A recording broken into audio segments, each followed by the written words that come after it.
Welcome, sentient beings from all known universes and beyond. It's time to activate your cranial downlinks and prepare to receive a raft of discussion on a cosmic ocean of science fiction and fantasy topics, interviews with local area genre devotees, and insightful prognostication by our soothsayers of science fiction, our forecasters of fantasy, and any other beings that happen to get caught in our gravity well. This is the Galactic Driftwood Podcast.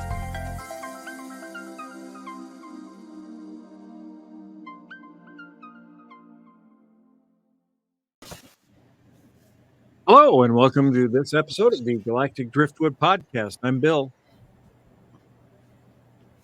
Linda. I'm Linda. I'm Seth. And I'm Chris. Charles is waiting to get in, hon. Oh, okay. Let me get him in. This is starting great. Yeah, we're off to a good start. And there's Charles. And I'm Charles. Today we are happy to welcome Matthew Rotundo with us for this show. Matt is an award-winning writer of science fiction, fantasy, and horror, and he has a Prison World Revolt series out with 3 books: Petra Released, and Petra Rising. So, Matt, welcome to the show. Thank you very much. I'm glad to be here. Yeah. So, So how long have you been working on these novels? Oh gosh, well, an unforgivably long time, actually. I had a whole deal here. Yeah, thank you for the cover. I was going to show the books, but now you've got a better look at it than I do. Okay. So yeah, that's the cover of Petra Rising, which is the 3rd book in the series, which just came out last October. But let me see here. I wrote the first 2 books in the series, Petra and Petra Released, kind of back to back, and it was a while back ago that I wrote them, actually. And let's see here. Yeah, those didn't take too long to write. Actually, I was kind of in the zone, and I wrote the first draft of Petra probably in about 4 months, and then I wrote the second book, which was a little bit longer, Petra Released. That took me about 5 months to write the first draft of those, right? And then I did some rewrites of those, and then those kind of made them rounds. I was kind of trying to get an agent for it, see if there was any agency representation, and it was strange because I did those 2 books back to back, which I don't think from a marketing standpoint was real smart of me, because I write the first book. This is the first book, by the way, Petra. I wrote the first book, and then I immediately went into writing the second book, which was Petra Released. And it really didn't occur to me that I have nowhere to sell this book if I don't sell the first one. Oh. So I have thought about that. Yeah. Yeah, from my marketing standpoint, it wasn't my most brilliant move, but I had them written and kind of ready to go. And then I let them sit for a while I was trying to make the rounds. I was like, you know what, I'm not going to write any more in this series until I get somebody who's interested in buying them.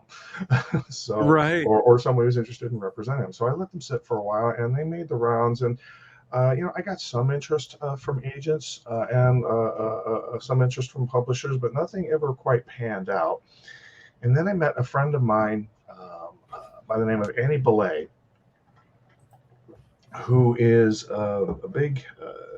who's done very well for herself self-publishing. And this was kind of back when ebooks were first rolling out, and she, like I said, had made a good name for herself, was self-publishing her books. And so she sat me down. I was at was it Worldcon? No, I don't think it was a Worldcon. I think it was a NASFIC. Or was it a Worldcon? I can't remember. It was the one that was up in Spokane, Washington. And I can't remember. Yeah, I was up in Spokane, and Annie was there, and she and I were buds, and she sat me down one day and said, "You need to self-publish these." And I'm like, "Well, okay." I didn't think about self-publishing at the time, so I had to kind of take a crash course in that. But I had the first two books ready, and I knew I could write the third book in fairly short order. So, given that I wrote the first two books so quickly, so I figured, yeah, I'll give this a go. And I took this kind of crash course in self-publishing. I had to learn how to, create the ebook editions and create the print editions of them. I had to learn how to typeset the stuff myself. I had to secure a cover artist and learn how to do all of that stuff. So that took me a while, but I was pretty pleased with the results. So I put out the first book actually at the end of 2015. And then I put out the second book about 6 months later. It was in mid 2016 that I put out the second book, and I was working on the third book. And I figured, yeah, I can crank this out pretty quick and have that out.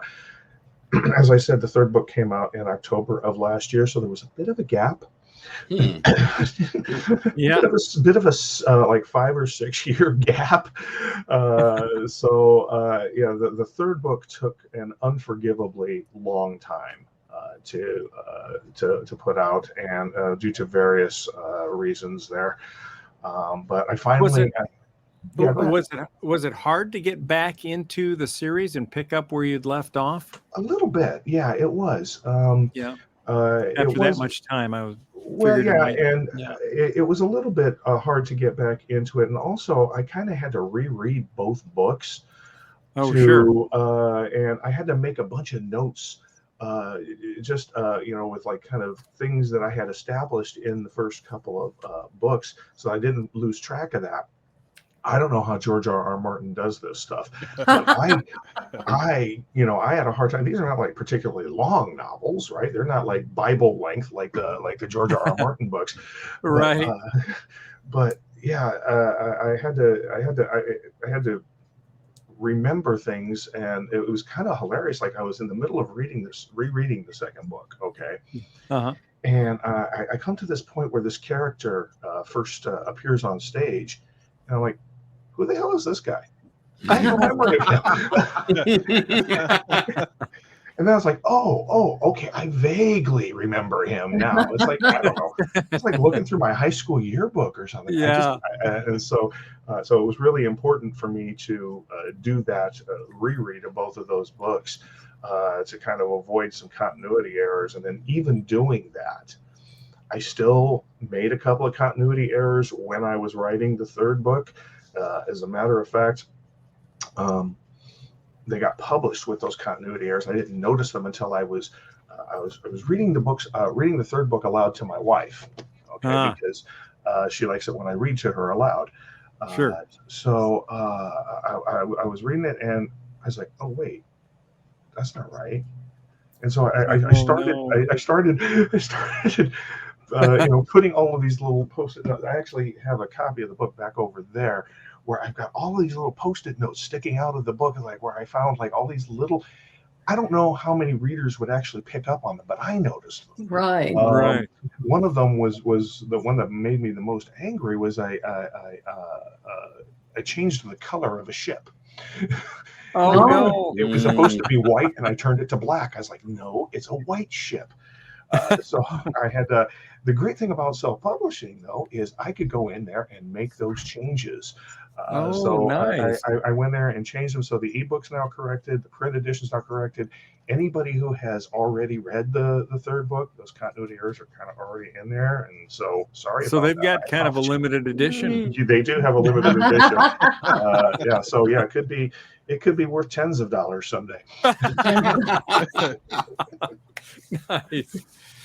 Well, now when you started writing that series, did you plan for it to be a trilogy or longer, or was this something where you just wrote the first two books and then after they started doing okay, you decided to come back to it, or? Well, no, I tell you, when I first got the idea for it, when I first got the idea for the first book, I kind of had the sense that there could be like a whole series of stories that I could tell on Petra. Petra's the name of my prison planet, right? Yeah. And I got a sense that there would be a whole bunch of stories. However, I didn't have anything planned out. I am what we writers refer to as a pantser. There are pantsers and there are outliners. Okay, so there are people who do detailed outlines of everything before they write their stories and all of that kind of thing. I do not. That is not my process. I'm not knocking that process. It's just not for me. I don't believe in writing the book before I write the book. So I kind of write by the seat of my pants. That's not to say I don't have any idea where it's going, but I have very little idea where it's going. I tend to write like a bunch of notes that kind of give me a bunch of background on the characters and on the world and that kind of stuff. But very little in there is about the actual story events. Okay. Once I know enough about the characters and about the world that they're in, I feel like I can start writing. And I very often do not have an ending in mind, which was kind of apparent with the first book especially. I had a very vague conception of the ending of the first book, right? And if it had ended in the way that I had first conceived of it, it wouldn't have been a series. Okay. So like I said, I thought I could tell multiple stories in here, but I'm getting into this first book, and like I say, I had this vague idea for an ending, and it would have just kind of pretty much wrapped up the whole thing. But it was very vague. And as I was getting into the writing of it, and I was maybe about almost halfway through the book, when I started thinking about it, and like, I don't think that ending that I have in mind, as vague as it is, I don't think it works. I don't think there's any way I can make that ending work. And I'm like, okay, so now I don't have any idea how it's going to end. And I'm pressing on with the story. This is the way of the pantser. So I'm pressing on with the book, and then I get this idea. I was like, well, what am I going to do? Am I going to do this? And I got this idea. I'm like, oh, I can't do that. No, I can't do that to my poor main character. That would totally screw him over. I cannot do that to this guy. Yes, I can. Yes, I can. And in fact, I must. And so that's the ending I go with. And people who have read the book said that ending took them completely by surprise. It took me by surprise. I didn't know that's where I was going. And other people are going to read that, and they're going to look at the ending of the first book and it's like, well, he was just setting that up for the sequel. I really wasn't. I didn't even know that I was necessarily going to have a sequel until I came up with that end. I was like, okay, well, now that's a whole big issue there. And so that's when I kind of had the thought that this could probably be like a 3-book story arc that I could and I wrapped everything up with the 3rd book. Okay, so this story arc is complete. For anybody who's interested in is he going to pull a George R.R. Martin and never finish the damn thing? It's done now. It could conceivably be more stories in the whole Petra universe. But I'm kind of done with Petra for right now. I'm setting that aside and moving on to some other stuff. I've spent too long on Petra. Like I said, it took me 6 years to write that 3rd book, and that's an unforgivably long time. I had people come up to me and say, "Hey, have you got the 3rd book done yet? Got the 3rd book done yet?" Yeah, so some of us have been waiting on day 3 from Patrick Rothfuss. Right, exactly. Before I got married, I think. I'm feeling you. I'm right there with you, Seth. I tell you, So I figure I'm in pretty good company: George R.R. Martin, Patrick Rothfuss, and me. But I'm there too. So. Yeah, right. I beat both of them. So there we go. So what was kind of your inspiration on the story? Where did that come from? And can you summarize kind of the first book going into maybe the second one without too many spoilers or anything, but for the listeners that aren't familiar with what the story is about. Sure. Yeah. Well, okay, we'll start with the inspiration of it, and this is kind of funny, really, because the original spark for the story came from a video game. It came from and I wrote these. I wrote this first draft of Petra, like I said, some time ago. I can't even tell you. I don't even remember exactly when I started writing it, but it started with a video game. It was actually I don't know if any of you remember, but it was a Star Wars pod racer video game. Huh. I don't know if any of you ever played this or saw this game. Oh yeah, but back in the day. The pod racer game. Yeah, I mean, this goes to show you how old this is, right? Okay. So yeah, it started with the pod racer game, and if you ever played it, it's just like any kind of race car game that you have. You know, it's your point of view, and you're dodging obstacles, and you're on a racetrack, and you try to win, and except you're using a pod racer, right? And you can mod your pod racer and upgrade and all this, and you compete on all of these various races on all these various worlds. Okay, so one of the races was set on a prison planet, and I was fascinated by that. There was this whole little intro for each one of the races that you do. There's this little intro into, like, you know, where the racetrack is and what the world is like, right? And so there's races on Tatooine, and there's races on you know, on his planet, all that. Well, here's a race that was on a prison planet, and they actually mentioned that there's this warden of this prison planet, and I got to thinking about that, and I'm like, whoa, that's really interesting. The whole idea of a warden of a prison planet. And I'm like, you know, I got to thinking, what kind of power would somebody like that have? You know, where you are, you basically have control of an entire planet, utter and complete control. It's like absolute power. And I'll tell you, my work, I tend to be drawn to that kind of stuff. I am interested in very much in stories about power and who wields it and who doesn't have it and that kind of thing. So this just fascinated me, and I said, whoa. And then that's kind of where the story started. I got this idea of a prison planet and this ruthless warden who was in charge of it. So Petra concerns a character who is kind of this disillusioned war hero from another world. And this is set in the far future, as you can probably guess. It's far future, spacefaring future, and all of this. And our hero, whose name is Kane, he comes to Petra on a fact-finding mission. His home world that he's from is kind of looking to join this compact of worlds that sort of run Petra. Okay, and they all of these different worlds send all of their worst criminals to Petra. Okay, this is a place. This is a place for the absolute worst of the worst, right? And you just, you know, their whole thing is it's simplicity itself. They just dump people there and let them survive however they feel like, right? Escape is impossible. There's nothing you can do. And, you know, if the conditions there are a bit on the inhumane side, well, nobody really cares.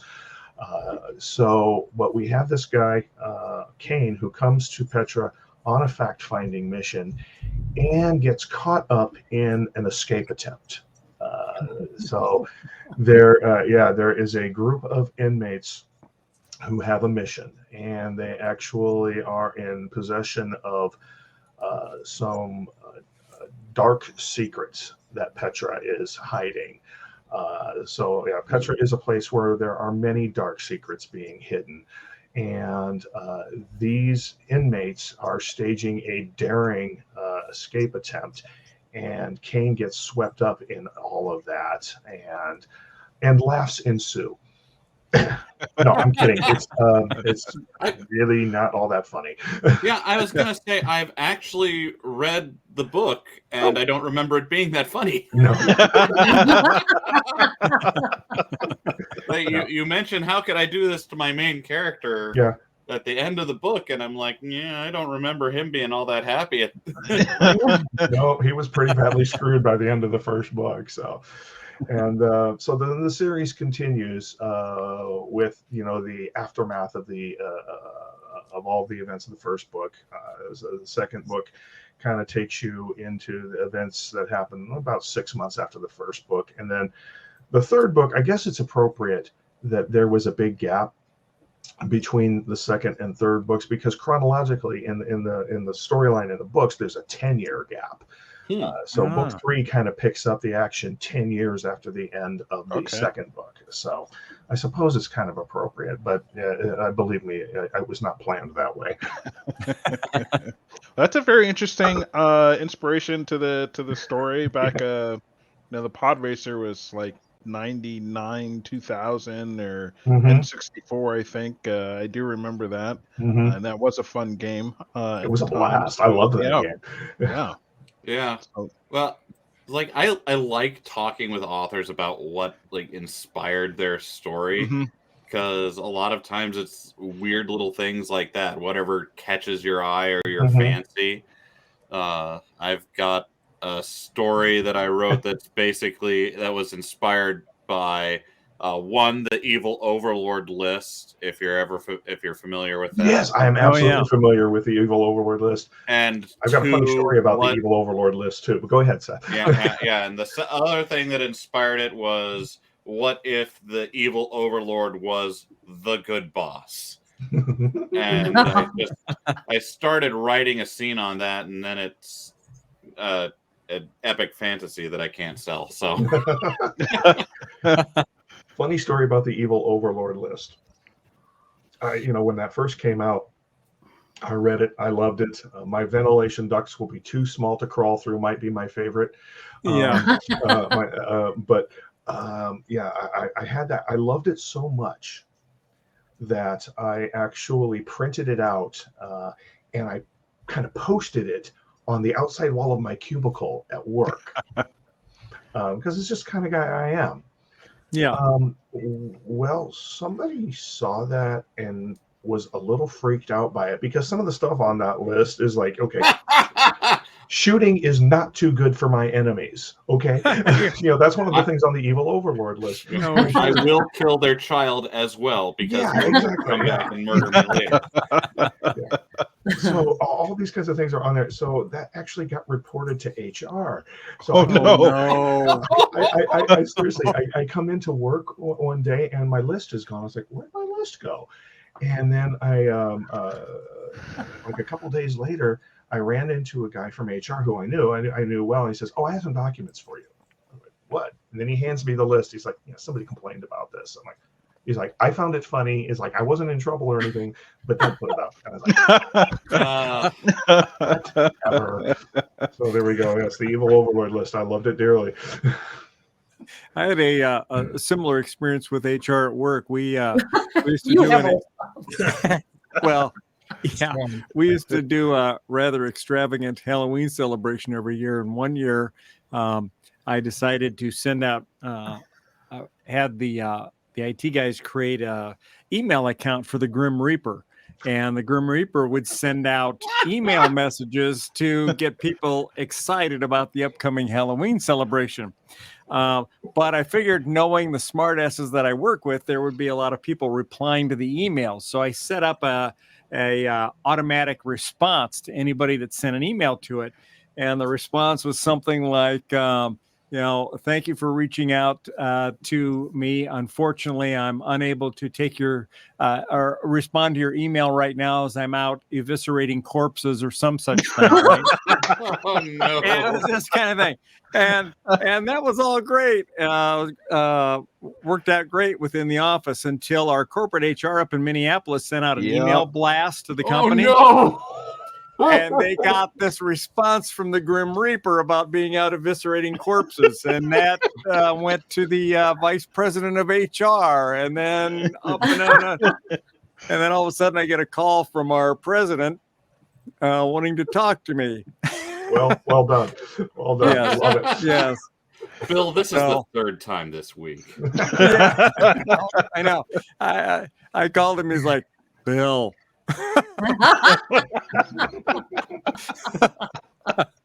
Was this before or after the flamethrower incident? This would have been after the flamethrower incident.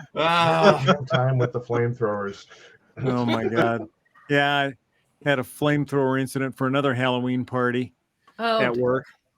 So they come to expect this from you then. So when the president calls, he's like, Bill, we talked about this. I know. Right. The nice thing is each new event was different enough that they couldn't say, we talked about this. That's true. Right? They didn't expect you to take it up another notch. Yeah. It was always a head shake, and it's like, Bill, what were you thinking?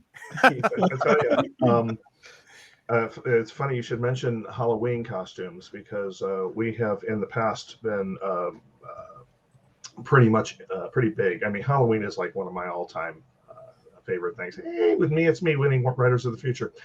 Yeah, I was going to say, tell us about the award here. Oh yeah.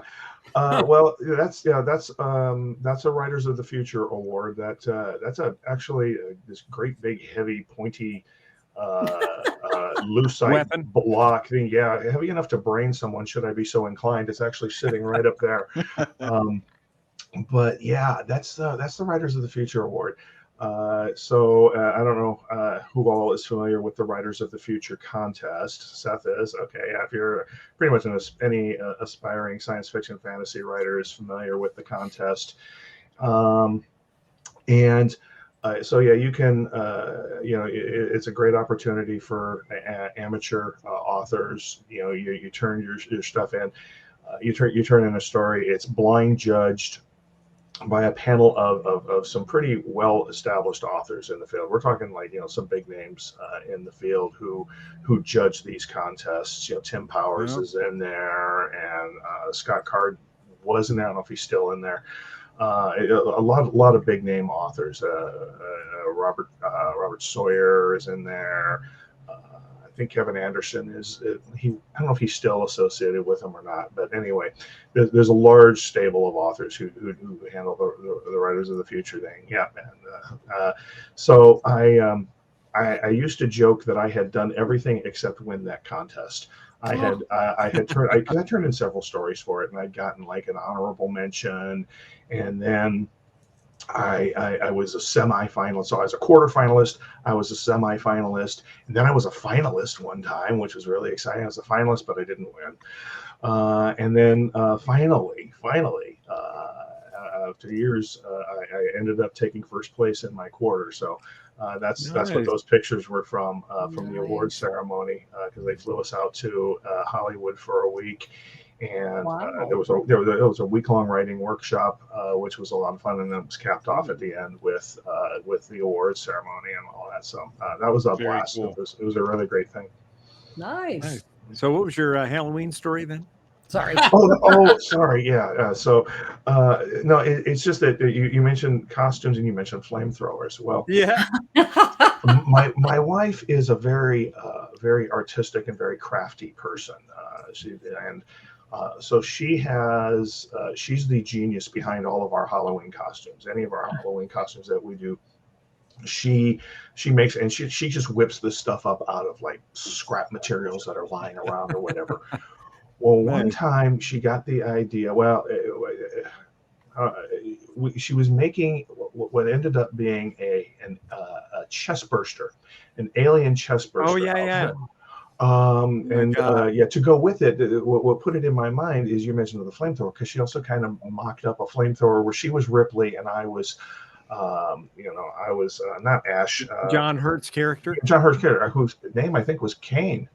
Yeah, might have been. Yeah, that sounds right. Yeah, ironically enough. I was hit that character, and so basically it was just this white sweatshirt white long sleeve shirt that she cut up, and she made this this chest burster, which is actually pretty nauseating to look at. And there's actually pictures of it. If you dig through my old blog on my website, you can find a picture of it. Because it's fairly nauseating, and it looks great. But the costume itself is simplicity. All I do is put on a shirt. Yeah, and just put the shirt on, and it's got this chest burster coming out of it, and it has held up very well over the years. And the thing is, we can use that. We've entered like Halloween costume contests at like area bars or whatever, right? And sometimes we've won prizes for that. That chest burster outfit has never won a prize. It's the best one she's done, and I think the problem is it looks too good. It looks. I mean, I think people think I went and bought this at a store or something. It looks good. It's wow. But yeah, funny. She had a flamethrower to go with that too. That one I did not wear to work. Bill took his flamethrower to work. That's the story. Yeah. Lesson learned from the evil overlord list. So, right. Fortunately, no one got incinerated, but a couple people were patting out their chests. But what other stuff have you written, Matt? Well, so those are the three books that I have out right now. I'm actually working on another novel, which I had written kind of in between. Remember, I said I wasn't going to go back to Petra, right? So in the meantime, I wrote a couple of other novels, and so now I'm going back to one of them, and kind of doing a polish of it. I've got kind of a stack of paper right over here where I'm going through that. It's like a fourth draft. I'm hoping to put that out soon, and it's called Apocalypse Pictures Presents. It's as you can see, kind of as you can guess from the title, a post-apocalyptic story, actually set in the aftermath of a devastating plague. I swear I wrote this well before COVID. I'm not trying to cash in on COVID. I swear I wrote it years before COVID was a gleam in anyone's eye. Yeah, I don't think you're the only author who's like, I didn't write this for COVID. Right. I really didn't. So yeah, I've got that. I also have a number of short stories out. The Writers of the Future story. It was published in a volume. If those of you who read those, they come out in an anthology that comes out once a year. So like I think the latest one just came out like last month. But I was in volume 25 of Writers of the Future. So those of you who want to seek out that story, which is called Gone Black, it's in there. I've also had short stories that appeared in places like the now sadly now defunct Intergalactic Medicine Show, which was an online magazine. I had several stories in there. Those stories are actually now freely available. They used to be behind a paywall, but they once the magazine folded, they made them all out there for free, so you can find them out there. I've also had a story that was appeared in an anthology of novellas called Alembical. My friend Lawrence Schoen, we used to put out a series of an anthology series. It was called Alembical 1, 2, and 3. I think there's a fourth volume as well. Yeah, there's all my stuff. Right, thank you. But Alembical 3 had a novella of mine called From Earth I Have Arisen. So yeah, those are, and you can find at my website. You can find links to various other things. Some of those links might now be dead. I haven't looked at them in some time. Some of them are very old and so might be obsolete. So I apologize if you hit a dead link. But yeah, the most current ones are better sources for that. And like I said, I'm working on a few other novels, which I hope to have out at some point. And I'll say this, since we're on the subject of my website and all of that, I have a monthly newsletter that I put out. Okay. And I try to put it out monthly. Sometimes I'm a little late with it, but people who subscribe to the newsletter, and it's absolutely free. People who subscribe to the newsletter get a free gift just for subscribing, and that free gift is a copy of my award-winning story, Gone Black. So nice. And yeah, it's totally free, and even if you're even if you're not interested in the newsletter, sign up for the newsletter and get the free story out of it. And there have been other freebies, other giveaways that I have done on that newsletter too. So, and I try to keep it entertaining, and I promise you're not going to get spammed. I do not. Your information is kept completely confidential, and you can unsubscribe at any time. So, nice. Well, now, are there any upcoming cons that you're looking forward to attending this year, in case somebody wants to go have you autograph a book or something? Absolutely. Yeah, I do have a couple of planned appearances. I'm going to be at WorldCon this year in Chicago. So I do not yet know if I'm going to be on any programming out there. But I will be at WorldCon, and I'm also going to attend Mile High Con in Denver in October. I go to Mile High Con every year if I can. It is one of my favorite cons. Really? It's very well run. If you've never been, it is worth the trip. Huh. Yeah. And it's a wonderful, and as a matter of fact, that picture there is from Mile High Con last year, where I was selling books, and I will probably be doing that exact same thing this year at Mile High Con. So if you are of a mind, please come out there and stop by. I would do more local cons if there were. There's some gaming cons and things like that, but that's not what I do, and I don't know that me trying to hawk books at a gaming con would go over necessarily all that well. Right. Yeah, it's unfortunate that Ozfest is kind of gone. Ozfest is gone. I have been to Conquest once, Seth. I loved Conquest. It was a lot of fun. I just have it's always over Memorial Day weekend, which is usually not a good time for me. So it's hard for me to get down to KC for that. But I know some of the KC people. So the people who are involved in Conquest. I love Conquest. It was a lot of fun. I wish I could get back there, but I just haven't been out there, and for whatever reason, I've never been out to like Icon either, even though that's not too far away. That's also kind of at an inconvenient time, because that's usually in November. I think so. I'm not familiar with that one myself. That's in Iowa City. Icon. Oh, okay. Yeah. So. But I try to get to Constellation in Lincoln whenever I can. I was unfortunately unable to go. I love Constellation. I was unfortunately unable to go this year because I was actually out of the country so I couldn't attend, and it made me sad because I've got some friends down there too. But so I'm hopeful that I'll be able to go next year. So we'll just see how that goes. But yeah, I try to make it out to local cons whenever I can. Yeah, Constellation was really good. It was smaller this year, but it was just so good to see like all the familiar faces that you see at Constellation that it was one of the best things I've done all year, just because it's so good to be back. There was that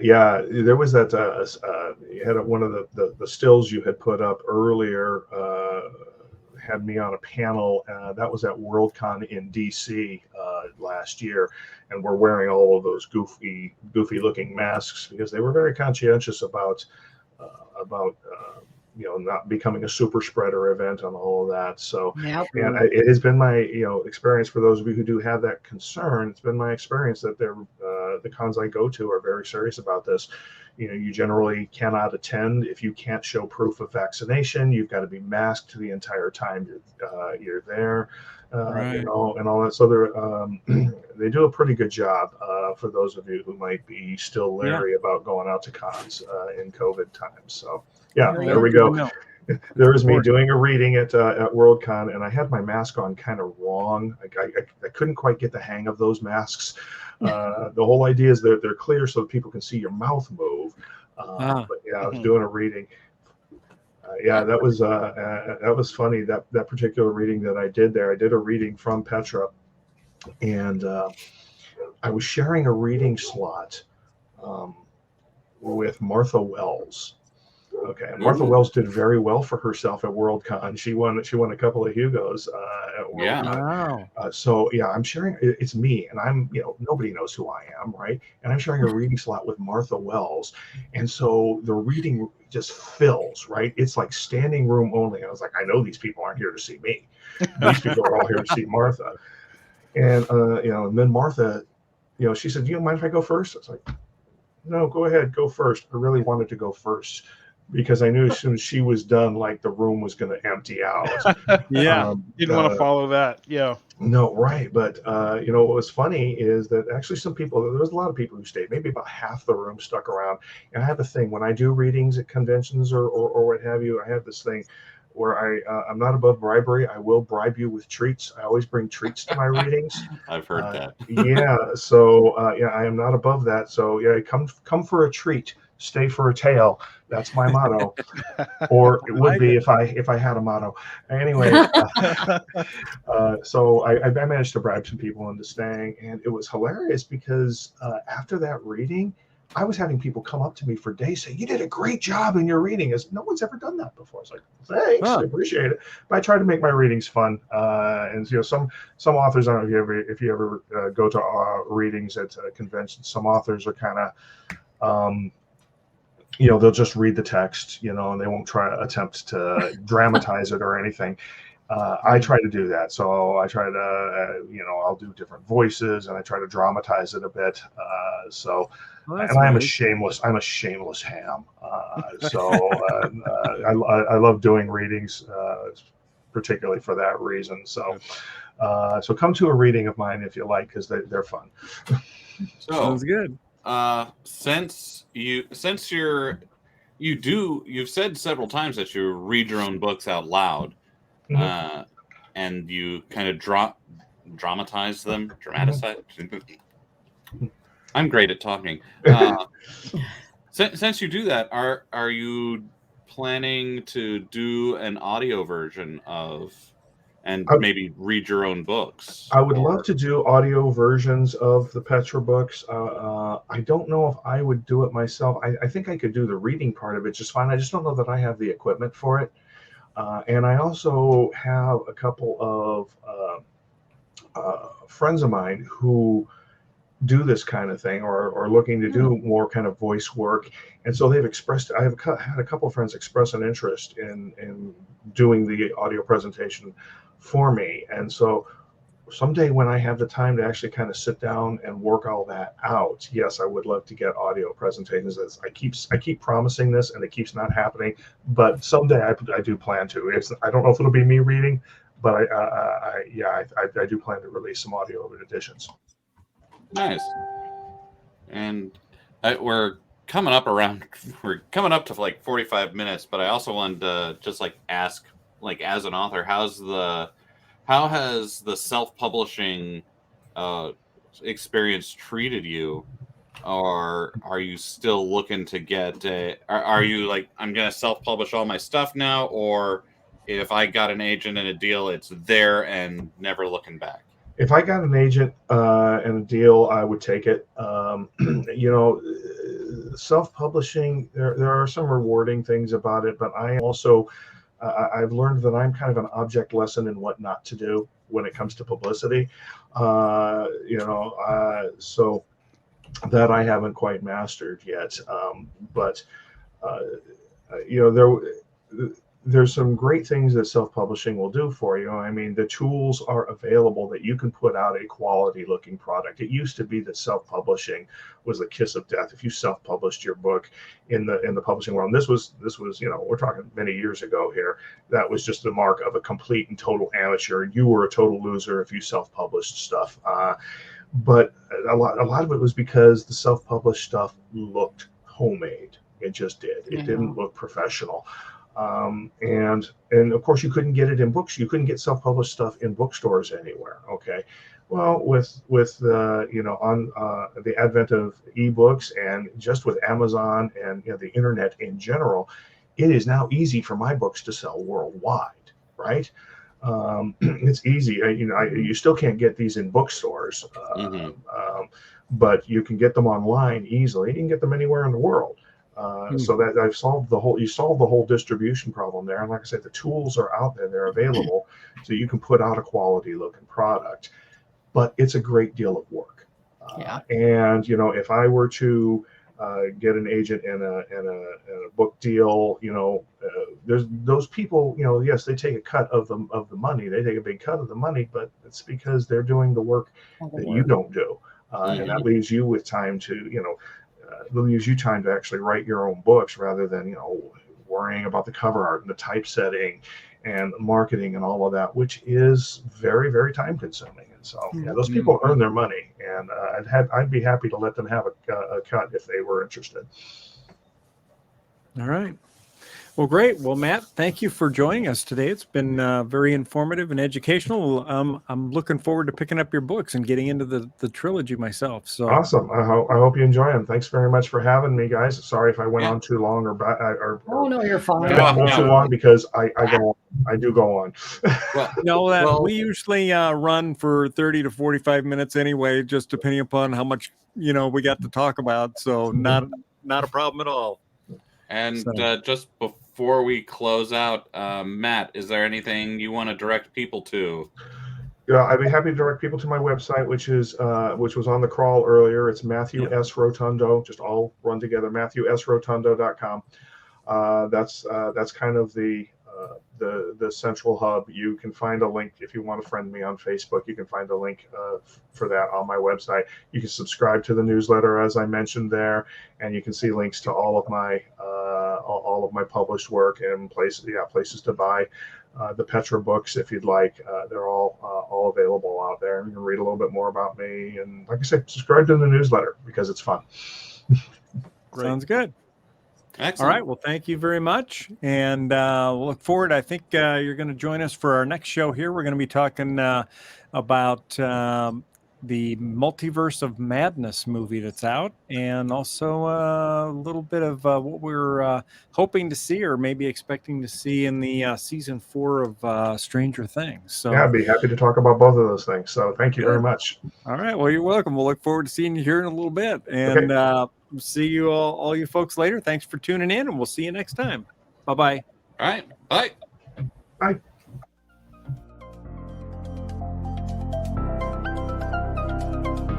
Thanks for listening to this episode of the Galactic Driftwood podcast. For more information and past episodes, please visit our website at galacticdriftwood.space or subscribe to us on YouTube. And now, please deactivate your cranial downlinks, collect your towels, and be sure to watch your step as you exit our gravity well.